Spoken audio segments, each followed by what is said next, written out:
श्री विक्रम जरयाल जी, और आज सार्वजनिक कार्यक्रम में पहली बार कांग्रेस पार्टी छोड़ करके कांग्रेस पार्टी के वर्किंग प्रेसिडेंट के दायित्व से भी त्यागपत्र देकर के देश के हमारे यशस्वी प्रधानमंत्री नरेंद्र भाई मोदी जी की नीतियों पर और प्रदेश सरकार की नीतियों पर विश्वास व्यक्त करते हुए हमारे बीच में आप पहली बार सार्वजनिक कार्यक्रम में उपस्थित हैं। कांगड़ा के हमारे लोकप्रिय विधायक श्री पवन काजल जी,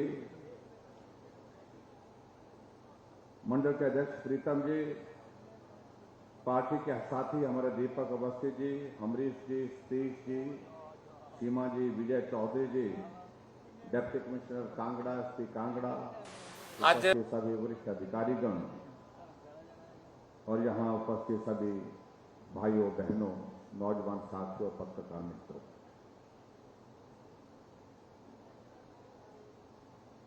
एक बार फिर से शाहपुर विधानसभा क्षेत्र में आकर के आप सबके दर्शन करने का सौभाग्य प्राप्त हुआ।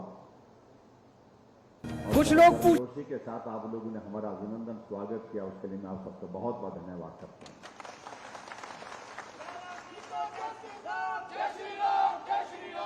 जब सुबह आज के इस कार्यक्रम के लिए हम यहां आ रहे थे, मौसम बहुत खराब था, बारिश थी, घने बादल थे।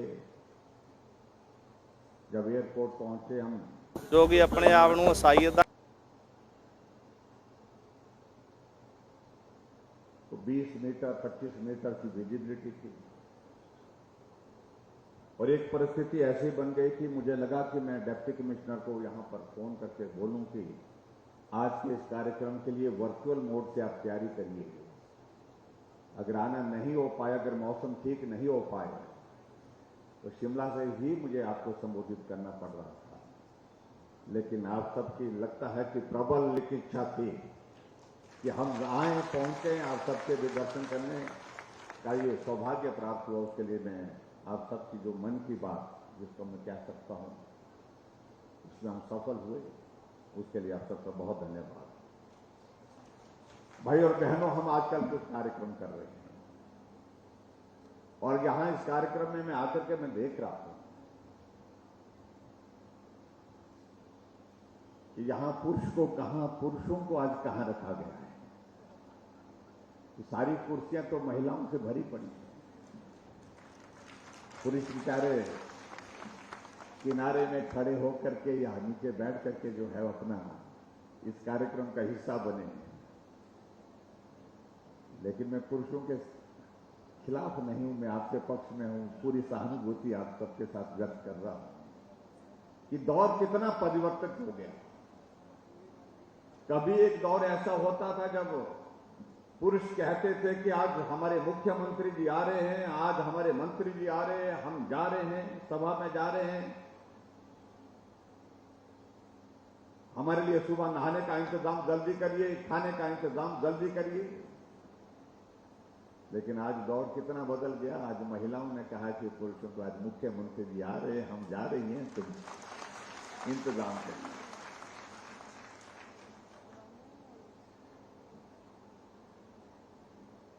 महिला सशक्तिकरण की दृष्टि से मैं कह सकता हूं पूरे देश भर में हिमाचल बहुत तेजी से आगे बढ़ा है।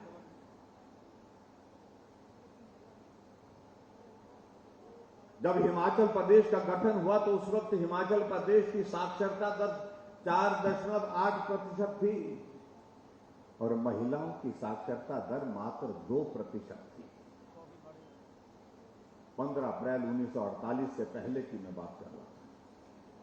और आज हिमाचल प्रदेश में महिलाओं की साक्षरता दर, पुरुषों की साक्षरता दर हिमाचल की जो है वो पूरे देश में पहले नंबर पर है, सबसे ज्यादा है। हम आंकड़े में नहीं जाना चाहते। 2011 के सेंसस के हिसाब से हमारे 83% है, लेकिन 83% नहीं, अगर आज के सेंसस के मुताबिक हम देखें तो मैं कह सकता हूं कि हम 96% से भी ऊपर हैं, पूरे देश भर में आगे हैं, ये मैं कहना चाहता हूं। उसके लिए मैं आप सबको बहुत बहुत बधाई देता हूं। हमने एक कार्यक्रम तय किया जहां देश की आजादी के 75 वर्ष पूरे होने पर देश के प्रधानमंत्री नरेंद्र भाई मोदी जी ने अमृत महोत्सव का एक कार्यक्रम पूरे देश भर में चलाया और उस अमृत महोत्सव के एक नहीं अनेक कार्यक्रम पूरे देश भर में अलग अलग विभागों के माध्यम से आयोजित किए जा रहे हैं। और अभी हाल ही में आपने देखा होगा 15 अगस्त को एक विशेष कार्यक्रम पूरे देश भर के लोगों के लिए दिया गया कि देश की आजादी के 75 वर्ष हो गए। इस देश की आजादी के लिए सैकड़ों हजारों लोगों ने अपने जीवन की कुर्बानी दी। हमें वो अवसर प्राप्त नहीं हो पाया देश के लिए मर मिटने का, लेकिन उनके उस योगदान को हम स्मरण करते हुए एक काम तो करेंगे, जहां उनको हम श्रद्धांजलि दें, जहां उनके उस योगदान को हम स्मरण करें। आओ हम तय करते हैं कि हम पूरे देश भर में अब की बार 15 अगस्त के दिन हर घर तिरंगा, घर घर तिरंगा, हर घर में तिरंगा फैलाने का कार्यक्रम करें। और भाइयों बहनों में आज मैं देखता हूं, आज हम शहर में जाते हैं, गांव में जाते हैं, छोटी छोटी चाय वाले की दुकान, ढाबे वाले का दुकान, कपड़े वाले की दुकान, पान वाले की दुकान, हर जगह तिरंगा झंडा लगा है, हर जगह तिरंगा झंडा लगा है, हर घर में तिरंगा झंडा लगा है। कुछ लोग इसको कहने लगे कि इससे क्या होगा। हर बात कुछ होने के लिए होती है क्या? देश की आजादी के 75 वर्ष बीते हैं और देश की आजादी के लिए 75 वर्ष की इस यात्रा में जिन लोगों ने अपना योगदान दिया उनको भी स्मरण करना, जिनने कुर्बानी की अपने जिंदगी की उनको भी याद करना। इस भाव के साथ इस कार्यक्रम को लेकर के इस नई पीढ़ी जो हमारे देश की है, इसको ये जानकारी हो कि देश आजाद 75 वर्ष पहले हुआ था, उस वक्त भारत कैसा था और आज 75 वर्ष की यात्रा के बाद भारत आज कैसा है। ये बहुत आवश्यक है। हम दुनिया की दौड़ में कहीं भी पहुंच जाए, लेकिन अपने अतीत को नहीं भूलना चाहिए। अपने देश की इस यात्रा को कभी नहीं भूलना चाहिए। इसलिए इस भाव के साथ आदरणीय प्रधानमंत्री नरेंद्र मोदी जी ने पूरे देश के समक्ष कार्यक्रम तय किए और हमारे लिए सौभाग्य की बात है भाई और बहनों कि जहां देश की आजादी के 75 वर्ष पूरे हुए, वहां हिमाचल के भी गठन के 75 वर्ष पूरे हुए हैं। इसके लिए हम आप सबके बीच में आप यहां कुछ हमारे मित्र कहने लगे कि 75 वर्ष हिमाचल के गठन में पूरे हुए हैं, तो ये कार्यक्रम का आयोजन क्यों करने के लिए आवश्यकता पड़ी? हमने कहा आवश्यकता नहीं पड़ी, ये हमारी जिम्मेवारी है। ये हमारी जिम्मेवारी है। और जिम्मेवारी क्या है कि हिमाचल प्रदेश की इस यात्रा के 75 वर्ष पूरे हुए हैं और हिमाचल प्रदेश की इस यात्रा में हिमाचल के सभी भाई बहनों का बहुत बड़ा योगदान रहा है। एक मजदूर का योगदान रहा है, एक किसान का योगदान रहा है, बागवान का योगदान रहा है, एक कर्मचारी का योगदान रहा है, एक इंजीनियर का योगदान रहा है, एक डॉक्टर का रहा है, एक पुरुष का रहा, एक महिला का रहा, एक नौजवान हमारे साथी का रहा है। इसलिए हमने तय किया कि हिमाचल की इस यात्रा में 75 वर्ष के इस योगदान में आप सबका आभार व्यक्त करने के लिए हर विधानसभा क्षेत्र में हम जाएंगे। हर विधानसभा क्षेत्र में जो हमारे हिमाचल के नागरिक हैं उनका अभिनंदन करेंगे, क्योंकि आप सबके योगदान से हिमाचल प्रदेश की इस यात्रा में हम यहां तक पहुंचे हैं। और एक आह्वान और करेंगे कि हिमाचल प्रदेश की इस यात्रा में आपके बहुमूल्य योगदान के लिए आपका आभार, और आने वाले समय में हिमाचल प्रदेश को फिर से शिखर पर पहुंचाने के लिए जो कमी है, जो कसर है, जो मेहनत करने की जरूरत है, उसमें भी आप सबका योगदान चाहिए, आप सबका सहयोग चाहिए, आप सबका आशीर्वाद चाहिए। इसके लिए हमने कार्यक्रम किए हैं। कुछ लोग कहने लगे कि भारतीय जनता पार्टी का तो कुछ योगदान नहीं है हिमाचल के निर्माण में।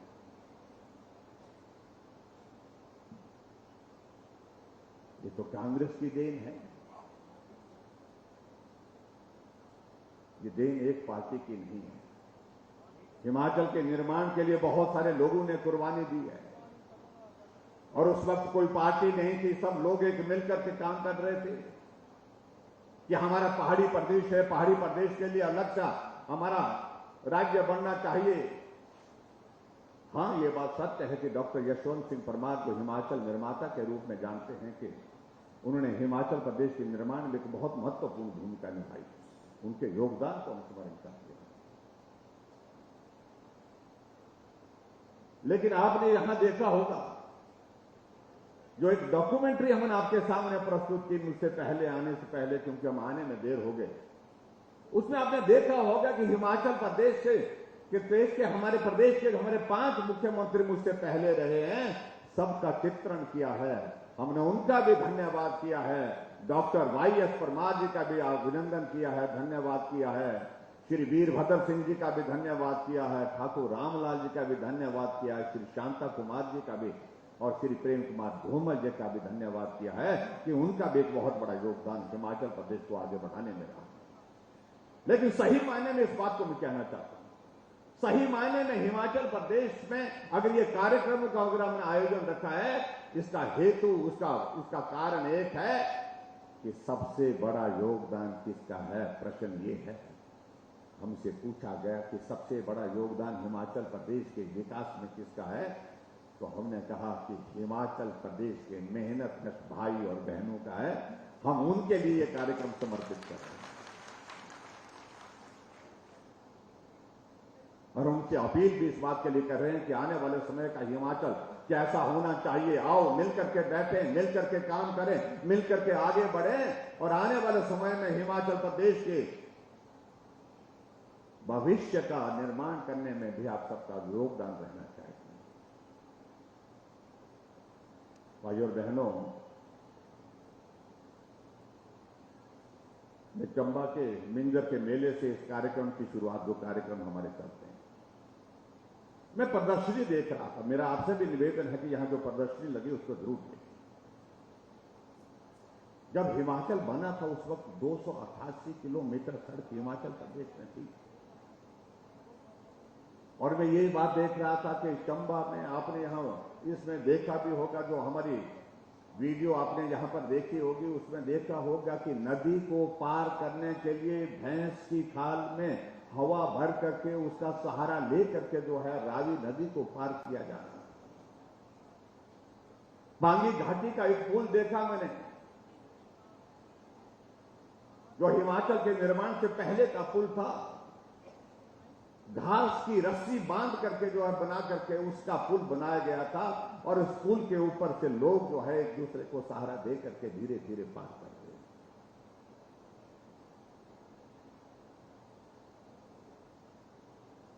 आज अगर हम सड़कों की बात करें, 288 किलोमीटर सड़क तब थी और आज हिमाचल प्रदेश में 40,000 किलोमीटर सड़क है। 40,000 किलोमीटर सड़क है। और मैं इस बात को मैं जरूर कहना चाहूंगा, और कहना भी क्यों नहीं चाहिए, अगर हिमाचल प्रदेश के लोगों की पीठ का बोझ उतारने का सबसे बड़ा काम किया तो हमारे देश के यशस्वी प्रधानमंत्री पूर्व में रहे अटल बिहारी वाजपेयी जी ने किया, जिन्होंने पूरे देश के लिए एक योजना, प्रधानमंत्री ग्राम सड़क योजना की शुरुआत की और उस प्रधानमंत्री ग्राम सड़क योजना के माध्यम से गांव गांव में सड़कें बनी। आज हम 40,000 किलोमीटर सड़कों का जिक्र कर रहे हैं तो 20,000 किलोमीटर से ज्यादा सड़कें सिर्फ प्रधानमंत्री ग्राम सड़क योजना की हिमाचल प्रदेश में बनी। ये वो प्रधानमंत्री थे जो हिमाचल के साथ बहुत स्नेह करते थे, हिमाचल आकर के रहते थे। जब इस योजना की शुरुआत की उन्होंने इस बात का जिक्र किया, मैं पूरे देश में घूमता हूं, शहरों में भी जाता हूं, गांव में भी जाना होता है,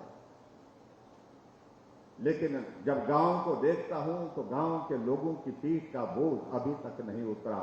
गांव वाले अगर जा रहे होते हैं पहाड़ों में तो पीठ पर बोझ होता है, उतरते हैं तो भी पीठ पर बोझ होता है। ये पीठ का बोझ उतरना चाहिए और इसके लिए प्रदेश सरकारें अपने संसाधनों से संभव नहीं है, सड़कें नहीं बना सकते जितनी सड़कों की जरूरत है, इतना पैसा प्रदेश के पास नहीं होगा।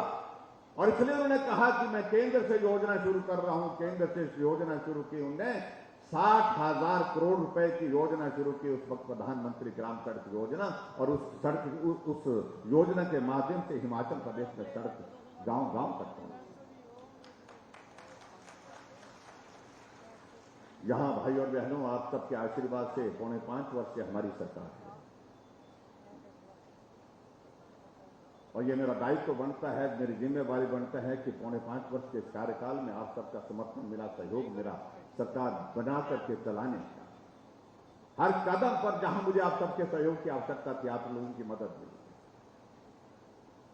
लेकिन ये भी सत्य है, सहयोग दिया, लेकिन बीच में संकट बहुत बड़ा था और वो संकट आज से पहले जो 5 मुख्यमंत्री हिमाचल प्रदेश के और रहे हैं, उनमें किसी ने झेला नहीं। उन सबका सौभाग्य रहा, उनको एक सामान्य परिस्थिति में काम करने का अवसर रहा। लेकिन हमारा दौर आया तो बहुत विकट परिस्थितियों का दौर रहा। ये कोविड के कारण हमारी स्थिति आर्थिक रूप से भी प्रभावित हुई और उसके बाद सामाजिक दृष्टि से भी प्रभावित, हर तरह से प्रभावित हुई। लेकिन मैं आप सबका धन्यवाद करना चाहूंगा, आप सबने बहुत हिम्मत और हौसला दिया उस संकट में आगे बढ़कर के काम करने के लिए। और उस संकट में आगे बढ़कर के हमने काम किया मिल करके। आज मुझे खुशी है कि आज लगभग हम उस कोविड के दौर से बाहर हैं। आज अगर हजारों की संख्या में यहां पर हम बैठे हैं तो ये श्रेय आप सबके सहयोग को जाता है कि जो वैक्सीन की शुरुआत नरेंद्र मोदी जी ने शुरू की थी, उसमें आप सब लोगों ने सहयोग किया। हमारी आशा वर्कर, हमारी आंगनबाड़ी वर्कर, हमारा फार्मासिस्ट, हमारी नर्सेज, हमारे डॉक्टर, सफाई कर्मचारी, जिन्होंने अपने जीवन को संकट में डाल करके भी आप सबका जीवन बचाने की कोशिश की। और विचित्र परिस्थिति आप सामने देखिए, जो हमारे विपक्ष के साथी हैं, जब वैक्सीन बन करके तैयार हुई, कहने लगे ये तो मोदी वैक्सीन है। यूपी में बोलने लगे तो योगी वैक्सीन है, हम तो नहीं लगाएंगे, ये भाजपा वैक्सीन है, इसकी टेस्टिंग की प्रोसेस पूरी नहीं हो पाई। अगर इस वैक्सीन को लगाएंगे तो किडनी फेल हो जाएगी, साइड इफेक्ट्स होंगे, याददाश्त चली जाएगी, कई तरह की बातें डाली। लेकिन मैं पूरे हिमाचल वासियों का अभिनंदन करना चाहूंगा, आपने किसी की ना सुनी ना किसी की माने। सबके सब हिमाचल के हमारे नागरिक भाई बहन वैक्सीन सेंटर में कतार में खड़े होकर के वैक्सीन के अभियान को सहयोग देने के लिए पहुंचे। और पूरे देश भर में सबसे पहली डोज का दौर भी पूरा किया तो हिमाचल नंबर 1 पर रहा, और दूसरी डोज का भी पहला पूरा किया तो हिमाचल पहले नंबर पर।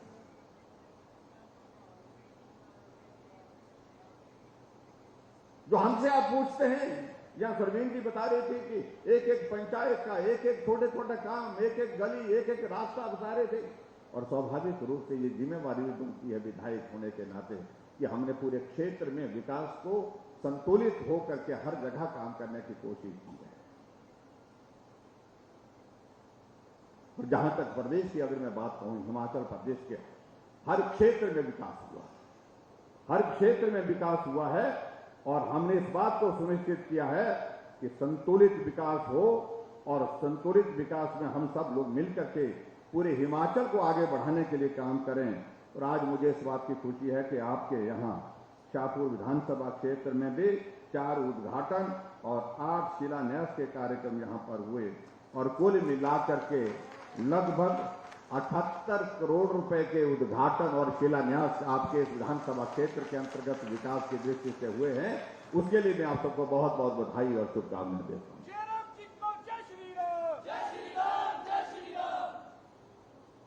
हमारे साथियों को कुछ लोग पूछते रहते हैं,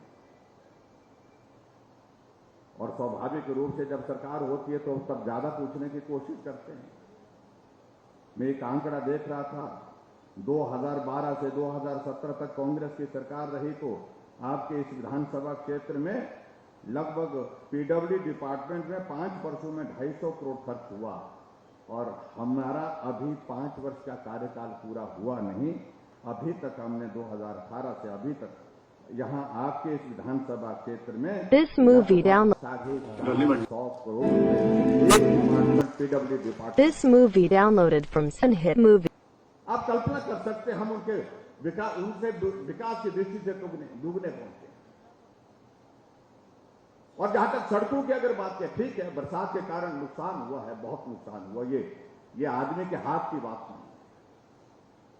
लेकिन अगर सड़कों के अगर निर्माण की बात कहें, मैं आपके बीच में ये जरूर कहना चाहता हूं कि हमने हिमाचल प्रदेश की आज से पहले जितनी भी सरकारें रही हैं, सड़क बनाने के काम में हमने सारा रिकॉर्ड तोड़ा है। हम 5000 किलोमीटर से भी ज्यादा सड़कें हिमाचल प्रदेश में बना चुके हैं, और ये आंकड़ा आने वाले विधानसभा के चुनाव जब आचार संहिता लग जाएगी, चुनाव तक और आगे बढ़ेगा।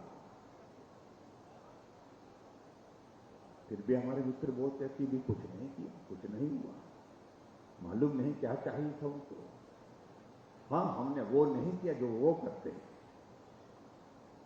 वो तो ये करते हैं, वहां तो मामला इस प्रकार का चलता है, उसमें भी प्रतिस्पर्धा होती है, उसमें भी कंपटीशन होता है।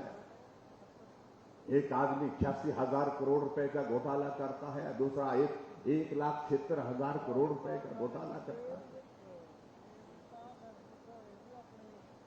8 साल का कार्यकाल प्रधानमंत्री नरेंद्र भाई मोदी जी का पूरे भारत में आपने देखा, कोई उंगली उठाकर नहीं कह सकता है कि प्रधानमंत्री जी आपने ये किया, ये आरोप आपके ऊपर है। ये एक बहुत बड़ी हमारी, जिसको हम कह सकते हैं, एक पहचान भारत की बनी। भारत एक ऐसा राष्ट्र आज दुनिया के सामने बन गया जिसको हर राष्ट्र जो है अंतर्राष्ट्रीय मंच पर मिलने की जरूरत महसूस करता है।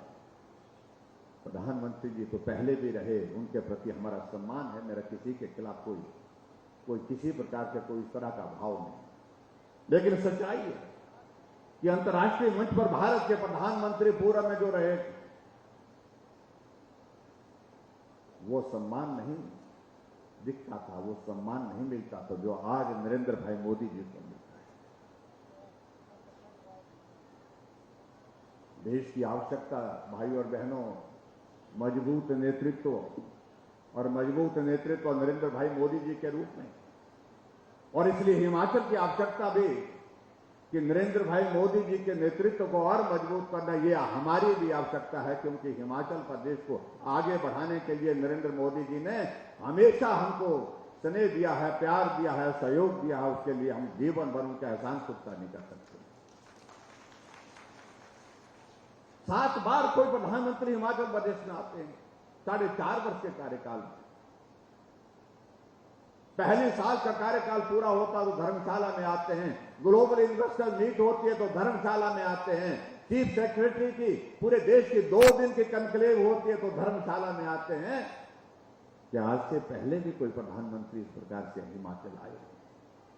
रोहतांग टनल, अटल टनल रोहतांग का उद्घाटन होता है तो मनाली आकर के लाहौर पहुंचते हैं। 4 वर्ष का कार्यकाल हमारी सरकार का पूरा होता है तो मंडी के पड्डल के मैदान में आते हैं। ऑल इंडिया मेडिकल इंस्टीट्यूट अगर हिमाचल प्रदेश को देने की बात आई, उसका शिलान्यास करने के लिए बिलासपुर में आते हैं।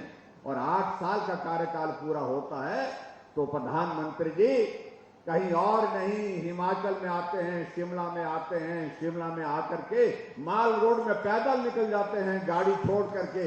ये माल रोड में कई वर्षों तक पैदल चलता रहा, साथियों से मिलता रहा, साथियों से बातें होती रहती थी। आज भी हम पैदल चलेंगे, एक कोने से दूसरे कोने तक पैदल गए और उसके बाद रिज के मैदान से पूरे देश को संबोधित किया। सारे देश के मुख्यमंत्री जुड़े हुए थे, 700 जिला के लोग जुड़े थे, 17 लाख लोगों को एक साथ संबोधित किया प्रधानमंत्री जी ने रिज के मैदान से। ये हमारे लिए गर्व का विषय है। जब प्रधानमंत्री जी का हम जिक्र करते हैं तो हमारे कांग्रेस के मित्र बहुत परेशान होते हैं। अब हमने कहा कि प्रधानमंत्री जी आ रहे हैं, हाँ फिर आ रहे हैं। हमने कहा जी आ रहे हैं, कब आ रहे हैं? मैंने कहा बहुत जल्दी आ रहे हैं। कहां आ रहे हैं? हमने कहा चंबा आ रहे हैं। परेशान, अच्छा चंबा तो बहुत दूर है। हमने कहा दूर है लेकिन वो पैदल थोड़ी जाएंगे, वो जाएंगे जहाज से जाएंगे, वहां उतरेंगे। अभी तो मौसम खराब है बोलते हैं आजकल। मैंने कहा मौसम ठीक हो जाएगा, कोई बात नहीं। फिर मैंने कहा फिर भी आएंगे, उसके बाद फिर आएंगे। मैंने कहा आएंगे? बोलते कहां आएंगे और कहां आएंगे? हमको पूछते रहते हैं। जब खबर अखबार में छपती है कि प्रधानमंत्री जी आ रहे तो जब को बहुत जो है दिल धड़कना शुरू हो जाता है। हम उनका बिलासपुर आएंगे, एम्स का उद्घाटन करेंगे। अच्छा वो तैयार हो गया? मैंने कहा हाँ जी तैयार हो गया। मैंने कहा आप जाकर के देखाओ। उसके बाद और जगह भी आएंगे, हिमाचल प्रदेश। यानी कि कल्पना नहीं कर सकते वो लोग। और आपको मालूम है उनके दौर में एक बार प्रधानमंत्री जी आए थे शिमला के रिज के मैदान में, ठंडी हवा में वहीं सो गए थे।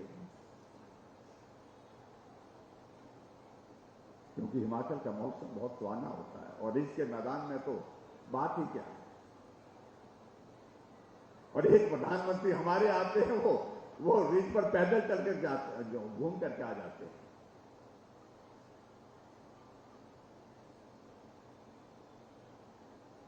भाई और बहनों, कुछ योजनाओं का जिक्र यहां मुझसे पहले भी हुआ। हमने हिमाचल प्रदेश में महिलाओं का सम्मान करने के लिए, महिलाओं को सशक्त करने के लिए, पहले तो हमने सेल्फ हेल्प ग्रुप के लिए 25-25 हजार रुपये सेल्फ हेल्प ग्रुप को देने का हमने निर्णय किया है।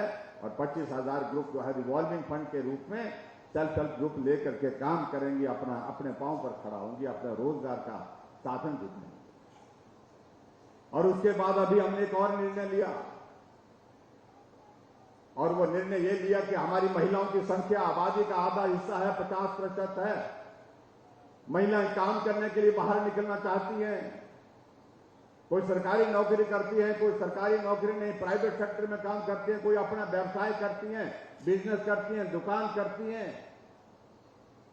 और सेल्फ हेल्प ग्रुप की हमारी महिलाएं मिली तो उनने कहा कि हमको काम करने में बाकी तो ठीक है, हमको जब जाना होता है, आना होता है, किराया बहुत लगता है।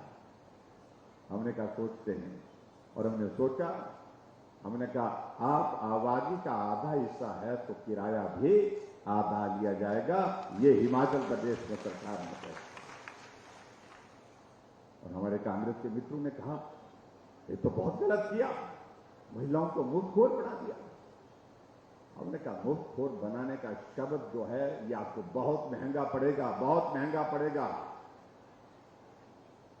माताएं बहनें हमारी हम जिनके बिना ना परिवार चल सकता है, ना सरकार चल सकती है, ना समाज आगे बढ़ सकता है, उनके प्रति इस प्रकार के शब्दों का इस्तेमाल करना मैं समझता हूं अपमान। हमने उनकी मदद करने की कोशिश की है, हमने उनका आने जाने की व्यवस्था को सरल करने की कोशिश की। क्या गुनाह किया, क्या बुरा किया? अगर उनको बुरा लगता है कि भाई ये गलत किया है, तो कम से कम ऐसे शब्दों की उम्मीद हम उनसे नहीं करते। और यहां हमने एक नहीं अनेक योजना को शुरू किया महिलाओं की सशक्तिकरण के लिए। अभी कुछ दिन पहले हम यहां कांगड़ा में आए थे, बैजनाथ में हमने कार्यक्रम किया। हमने एक शगुन योजना शुरू की, जो बीपीएल परिवार की, गरीब परिवार की बेटियां हैं, हमने कहा उनकी शादी के लिए हम मदद करेंगे। 31,000 रुपए हम उनकी शगुन के लिए, उनकी शादी में शगुन देते हैं। ये हमने एक नई योजना हिमाचल प्रदेश में चलाई। और मैं चाह रहा था कि मैं कुछ बेटियों से मिलूं। बैजनाथ में हम कार्यक्रम में थे, कार्यक्रम में बैठ करके हम बात कर रहे, तो एक बेटी वहां पर मंच पर आई और मेरी इच्छा जानने की हुई। मैंने उसको बधाई दी, शादी हुई थी, मैंने शुभकामनाएं दी। और उसके पश्चात फिर मैंने उनसे पूछा कि बेटा मैं जानना चाहता हूं कि आपने जो हमारा शगुन योजना के अंतर्गत 31,000 रुपये मिला, उसका क्या किया? आपने अपने खाते में डाला या अपने पति के खाते में डाला या आपने खर्च कर दिया? क्या किया आपने उसका? उस बेटी ने कहा कि ना मैंने अपने पति के खाते में डाला, वो शगुन योजना का 31,000 न अपने खाते में डाला, मैंने वो पैसे अपने पिताजी को दे दिए। जब मैं इस बात को सुन रहा तो मैं हैरान हुआ। मैंने कहा पिताजी को क्यों दे दिए? वो तो आपको दिए थे शगुन के लिए, आपके लिए शगुन सरकार की ओर से दिया था। उन्होंने कहा कि मुझे मालूम है कि आपने शगुन मेरे जो है वो विवाह के लिए एक मदद की है, लेकिन जब घर परिवार में जब शादी की बात चली, मेरे पिताजी मजदूरी करते थे और परिवार वालों की इच्छा हुई कि बेटी को विदाई के समय अपने सगे संबंधियों को कम से कम बुलाना चाहिए। जो रिश्तेदार थे, सगे संबंधी, उनको बुलाया गया और उनके सामने मेरी विदाई की, उनके लिए खाने का भी इंतजाम किया और उसके लिए भी जो विदाई के लिए और खाने के लिए जो थोड़ा गांव वालों को, पड़ोस वालों को सबको बुला करके जो ये खर्चा हुआ, मैंने देखा कि अपने पिताजी को उन्होंने बाकियों से सहयोग दिया। सहयोग यानी कि रिश्तेदारों से उधार पैसा लिया। मेरे मन में एक बात आई कि मैं तो विवाह करके दूसरे घर में जा रही हूं, लेकिन मेरे पीछे मेरे पिताजी मेरी विदाई का ये जो ऋण जो लोगों से लिया है, इसको चुकता करने में बहुत वक्त लगेगा।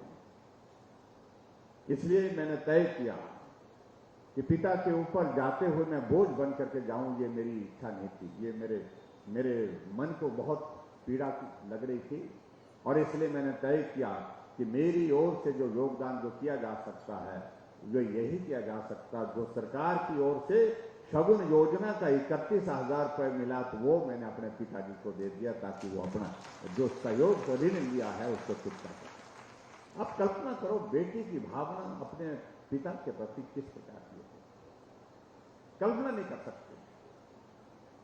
हमने इन सारी चीजों को रिश्ते के साथ जोड़ा, हमने गरीब के साथ जुड़ करके उसकी मदद कैसे हो सकती है, उसका रास्ता निकाला।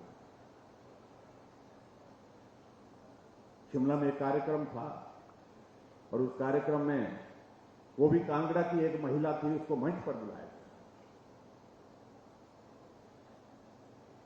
और कहा गया कि ये लाभार्थी है सहारा योजना, मुख्यमंत्री सहारा योजना की। सहारा योजना में ऐसी योजना चलाई है पूरे प्रदेश भर में, हिमाचल पहला प्रदेश है जो ऐसे लोग हैं जो किसी बीमारी के शिकार हो गए, चल फिर नहीं सकते हैं, बैठ भी नहीं सकते, अपना काम खुद नहीं कर सकते हैं, जिंदगी भर बिस्तर में रहेंगे। ऐसे लोगों के लिए हमने हिमाचल प्रदेश में एक सहारा योजना की शुरुआत की और उसके अंतर्गत हम 3,000 रुपए उनके खाते में हर महीने डाल रहे हैं। 20,000 लोग ऐसे निकले जो जिंदा है लेकिन बिस्तर पर पड़े हैं। हम उनकी मदद करने के लिए काम कर रहे हैं। जो महिला जब मंच पर बुलाया गया, उसका परिचय दिया गया कि इस महिला की परिस्थिति इस प्रकार की रही कि इसका एक बेटा हुआ शादी के बाद और वो बेटा स्वस्थ नहीं था, अपाहिज हुआ और उसके बाद दूसरा बेटा हुआ तो वो भी अपाहिज हुआ और उसके बाद जब तीसरा बेटा हुआ वो भी अपाहिज हुआ तो पति उसे छोड़ करके चल गया।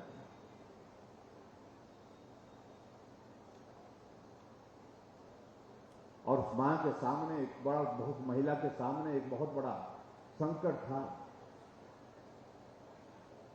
3 बच्चे, तीनों अपाहिज थे, मैं उनका पालन पोषण कैसे करूं? और ऐसी स्थिति में उसको लगा कि मैं ऐसे संकट में मेरे लिए जीना दुनिया में बहुत मुश्किल है। लेकिन किसी ने बताया कि एक ऐसी योजना चली है जिस योजना में आपको कवर कर सकते हैं, बच्चों को कवर कर सकते हैं। फार्म भरे, फार्म भरने के बाद तीनों बच्चों के लिए जो है वो सहारा योजना के अंतर्गत उनको कवर किया गया। उस महिला को हर महीने का तीनों बच्चों का जो पैसा आता है 9,000 रुपए जो आ रहा है सहारा योजना का, उससे वो अपने बच्चों का पालन पोषण कर रही है। पति घर छोड़ करके चले गए। बच्चों को छोड़ करके चले। इस प्रकार के एक नहीं अनेकों उदाहरण हमारे साथ हैं। हमने हिमाचल प्रदेश में जो योजना चलाई है वो गरीब के लिए, ऐसे लोगों के लिए जिनको सहारा देने की आवश्यकता है, मदद करने की आवश्यकता है, इस भाव के साथ हमने हिमाचल प्रदेश में काम करने की कोशिश की है। भाई और बहनों, तो मैं आप सबसे यही कहना चाह रहा हूं कि हमारा 5.25 वर्ष का कार्यकाल सेवा के माध्यम से समर्पित रहा हिमाचल प्रदेश की गरीब जनता के लिए। जो पूर्व में सरकार थी वो 4 लाख लोगों को पेंशन देती थी, हम 7 लाख से ज्यादा लोगों को पेंशन देते हैं। वो 400 करोड़ रुपए पेंशन पर खर्च करते थे, हम 1300 करोड़ रुपए पेंशन पर खर्च कर रहे हैं, उन बुजुर्गों के लिए मदद करने की कोशिश कर रहे हैं। हमने हिमाचल प्रदेश में महिला सशक्तिकरण की दृष्टि से हर महिला के घर में गैस का चूल्हा, वो कितनी भी गरीब हो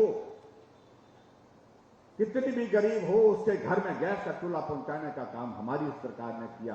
3,34,000 गैस के चूल्हे हर घर में पहुंचाए। कोई आदमी अगर बीमार होता है, उस आदमी की बीमारी के इलाज के लिए 5 लाख रुपए का हेल्थ कवर मुख्यमंत्री हिम केयर के माध्यम से किया। आज अगर कोई गरीब आदमी बीमार होता है तो बीमार हो करके वो अगर वो हॉस्पिटल जाना चाहता है, जेब में अगर पैसे नहीं है तो वो हिम केयर का कार्ड ढूंढ करके जेब में डालता है और हॉस्पिटल जाता है। उसे मालूम है कि हॉस्पिटल में मेरी इससे मदद होगी, मेरा इलाज होगा। कुछ लोग कहते हैं कि हिमाचल प्रदेश में जयराम ठाकुर तो किस खेत की मूली है। उन्होंने कहा कि हम रिवाज बदलेंगे, तो रिवाज बदलने से परेशान हुआ हमारे मित्र कुछ कहने लगे कि रिवाज तो बड़े बड़े नहीं बदल पाए। हमने कहा रिवाज बदले का मतलब आप समझे क्या? हमने कहा रिवाज बदलने की शुरुआत हमने तो पहले दिन से की है। हिमाचल प्रदेश में रिवाज बन चुका था कि हर कैबिनेट की जो पहली कैबिनेट की बैठक होती थी सरकार बनने के बाद, बदले की भावना से काम की शुरुआत होती थी। पूर्व के कुछ नेताओं के खिलाफ मामले दर्ज हो जाते थे, अधिकारियों के खिलाफ कार्रवाई शुरू हो जाती थी, पूर्व सरकार की योजनाएं रद्द कर दी जाती थी। लेकिन हमने कहा ये उचित नहीं है। हमने कहा बदले की भावना से काम करने का रिवाज बंद करना चाहिए और हमने इस भाव के साथ सबको मिलकर के चलना है, मिलकर के काम करना है। हमने रिवाज पहले दिन बदला है, मैं इनको भाइयों को कहना चाहता हूं। और मैं ये भी कहना चाहता हूं, कई बार मैं मजाक में कहता हूं, रिवाज तो ये भी था हिमाचल में, जब सरकार बदल जाती थी तो टोपियां बदल जाती, बदलती थी ना कि नहीं बदलती थी। इसकी टोपी लगी, इसकी सरकार आई तो लाल रंग की हो गई, उसकी आई तो हरे रंग की हो जाएगी।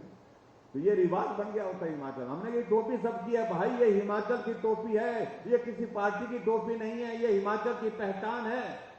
हमने कहा ये टोपी की राजनीति बंद करनी चाहिए और आज मैं इस बात को कह सकता हूं कि टोपी की राजनीति बंद कर दी। रिवाज बदलने की शुरुआत हमने पहले दिन से की। अगर आज हम रिवाज बदलने की बात कह रहे हैं तो रिवाज बदलने की बात सही बात है, पूरे देश ने रिवाज बदल दिया। क्या बदल दिया? जिन प्रदेशों में 5 वर्ष के बाद सरकार बदल जाती थी, अब रिवाज बदल गया, वहां फिर 5 वर्ष के बाद फिर भाजपा की सरकारें बन रही है, तो रिवाज बदला। इसमें मेरा क्या कसूर है? मेरी क्या गलती है? अभी हाल ही में चुनाव हुए, उत्तराखंड हमारा पड़ोस का राज्य जहां हर बार 5 साल के बाद सरकार बदल जाती थी, लेकिन अब की बार रिवाज बदला। भाजपा की सरकार 5 वर्ष रही, 5 वर्ष के बाद फिर भाजपा की सरकार आई। उत्तर प्रदेश में 37 वर्षों से सरकारें बदलती थी 5 वर्षों के बाद, लेकिन आपने देखा रिजल्ट आया, रिवाज बदला। योगी जी थे, फिर योगी जी आ गए।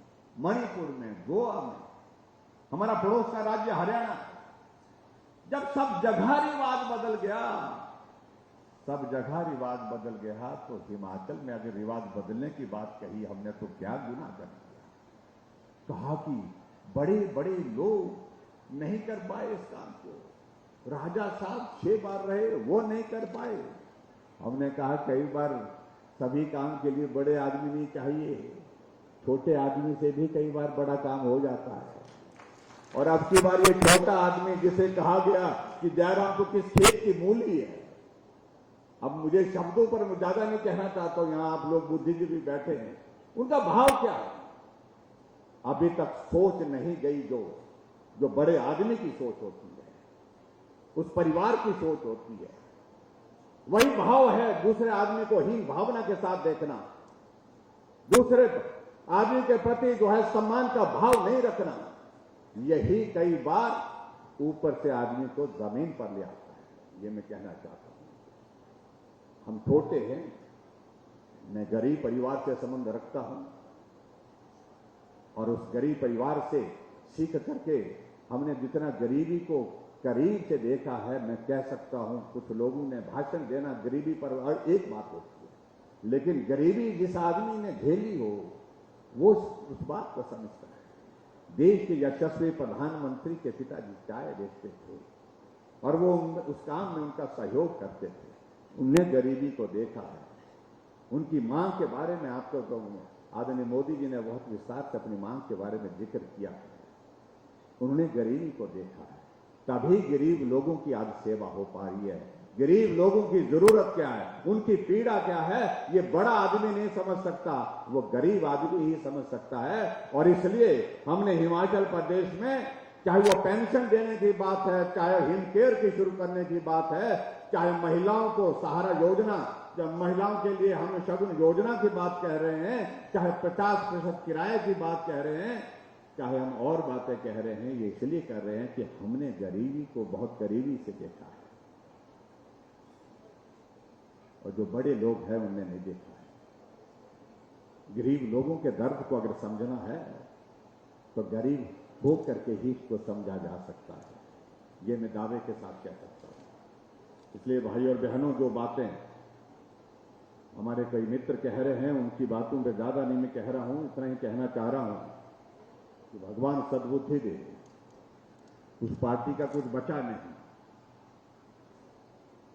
हमें कह रहे थे कि हमारे साथ ये आ रहे वो आ रहे हैं। पवन जी हमारे साथ कांग्रेस पार्टी के वर्किंग प्रेसिडेंट थे। उन्होंने कहा जब देश में बची नहीं तो इसको कौन बचा पाएगा, यहां भी कौन बचा पाएगा। लखविंदर राणा जो है वो 2 बार के विधायक हैं, कांग्रेस के वाइस प्रेसिडेंट नालागढ़ से, वो भाजपा में आ गया कि जब देश में नहीं बची तो हम कितना कर बचा पाएंगे। और अब तो पार्टी के इनके वरिष्ठ नेता गुलाम नबी आजाद ने कह दिया कि मेहरबानी करो, खुदा के वास्ते हमें छोड़ दीजिए। और वो भी कांग्रेस के सभी पदों से दुरुस्त होकर के त्याग पत्र दे करके निकल पड़े, आजाद हो गए। कि मैंने वर्षों से 1970 से कांग्रेस पार्टी का काम किया, लेकिन जो दौर आज का चल रहा है ऐसे हालात में अब संभव नहीं है। इसलिए उन्होंने अपनी बात कही है तो पूरे देश भर में इस तरह की स्थिति है। जो पार्टी बची ही नहीं। उत्तर प्रदेश में चुनाव हुआ, 400 से ज्यादा सीटें, 367 सीटों पर जमानत जब्त हुई और सीटें जीती 2। इसलिए भाई और बहनों, यही हश्र यहां भी होने वाला है, यही हश्र होगा। आदरणीय प्रधानमंत्री जी आएंगे, अमित शाह जी आएंगे, आदरणीय नड्डा जी आएंगे, वो आप सब लोगों के साथ विस्तार से बात करेंगे आने वाले समय में। मैं आप सबसे यही निवेदन करना चाह रहा हूं कि आपने मुझे